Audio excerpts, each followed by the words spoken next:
So we'll be painting this entire back part and that together. That's to avoid the seam in this area here, because once the hood is on or the back deck lid is on, it hangs over and it creates a very visible area of transition. So I'm going to avoid that and make the painting in the booth much easier by just going down that entire side, and I have a nice seam there and on the other side that breaks up the visual of it. So again, it's kind of going towards my goal of when I get into the booth, it's just a very simple, well, fewest decisions and distractions possible. That's my goal. So like on the other side, I painted this with this line here and down there, so I'm not reaching down below.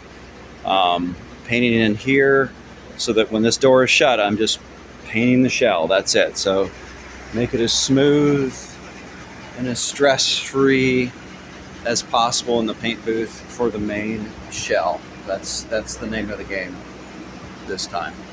Room step here. This is just the base coat. Some people call it color coat. And I'm just showing it to show you that it's kind of a dull color. Base coat goes on with a dull color, and then you'll see it with the clear coat. Okay, we got a first coat of the clear, and you can obviously see the shine on it. And I put what's called a medium wet coat, so it totally links up and is flat. The problem with putting a heavier you go, the more you run the risk, at least on the side part, of sags and drips, and I was able to avoid that, so that was good. They can be corrected in the color sanding process, but it's more time, quite a bit of time, and sometimes a lot of times when you color sand a sag or a drip, it can be completely flat, but it leaves kind of a shadow of the drip, which is interesting. Probably just the way I'm really not even sure why it does it, but so we got one more coat of clear, and then we will remove all the paper.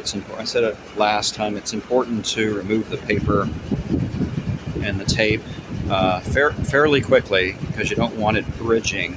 It's called bridging, so that means if the clear is able to dry enough that it forms like a film, and you take the tape off, that film can get pulled off and pull off some of the actual material from the painted surface. So if you wait too long, that can happen, and that's not good.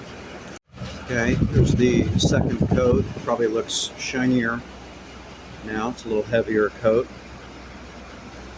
You can see some of that shine. Got as much as it's a little hard to get down in there, but I will paint it without that balance on there, that piece. So just want to make sure I got everything down there at least once, but when I paint it again, it's going to get overspray and stuff, which will be fine because you can't hardly see down there, but I want to make sure it was painted well. So did pretty well. Looks good.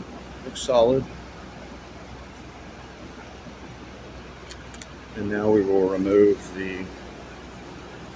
probably have an hour, probably not an hour, probably 40 minutes or so, where you have to remove the tape, the interface there, but I'm going to do it right away. So I removed the tape and the paper so that we didn't get peeling on the edge there. It's still got to be somewhat liquid or tacky at least, before you you got to remove it when it's that. So we got this back area done, so that when the deck lid, the reason I did this entire back area and down below, because it's hard to get that area down there with your spray gun, and I use a much smaller, I just use a relatively inexpensive $15 Harbor Freight, very small spray gun, rather than it may look a little messy, but that's like a $500 gun right there. That's a 3M. It's got disposable tips and everything, which is what I will use when I paint the shell in the paint booth, because it's superior But that small paint gun allowed me to just very carefully paint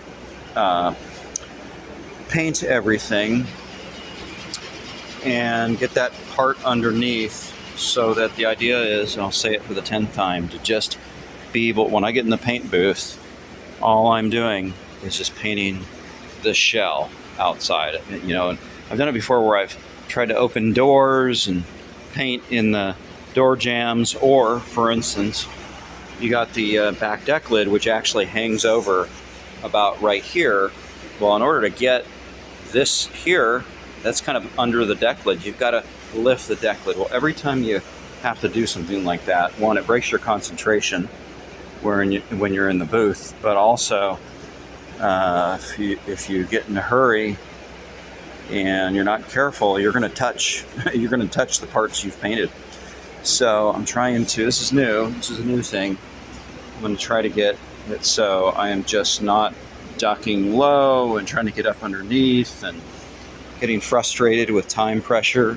I can just very calmly paint the easiest big areas with my nice gun in the paint booth. The same thing to the front. I'm going to use this seam right here, and maybe tomorrow I still have a little body work to do in the front, and this seam here, and I am going to paint the front face, which will allow me to get underneath and just get a nice. So again, when you're painting in the booth, all these angles, it's just more mental work you're doing. And if you don't paint that often, like I don't, then that mental work can lead to more mistakes. So as opposed to just doing flat, long surfaces and the mind stays on it. So I'm going to also paint this front face here and underneath, so that again, I just have the outside shell. Let's take stock at the end of the day. So we got the back that includes all the way at the bottom. We have a natural line there and a natural line there, and all around here. So this, in a day or so, we'll be ready to put the deck lid back in. And when we paint it, we won't have to lift the deck lid to get this area because it hangs over. Okay, also, really two things today. Also,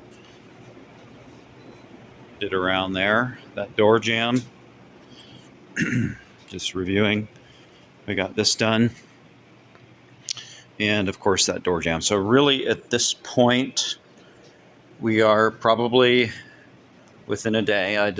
I'm thinking about painting that front face like I painted the back face, but I think I probably won't, because that's a little easier to paint and a little more natural, because it's flat and straight for the most in the with the shell of the car, outside shell. So I probably won't take that extra time to do that, but this has to harden and dry. Tomorrow I may hang that door. So tomorrow I could safely hang that door and put the front deck lid on. Probably want to wait till Monday. Tomorrow's Saturday. Probably want to wait till Monday, let this harden and let that harden before I hang that door and put that deck lid on.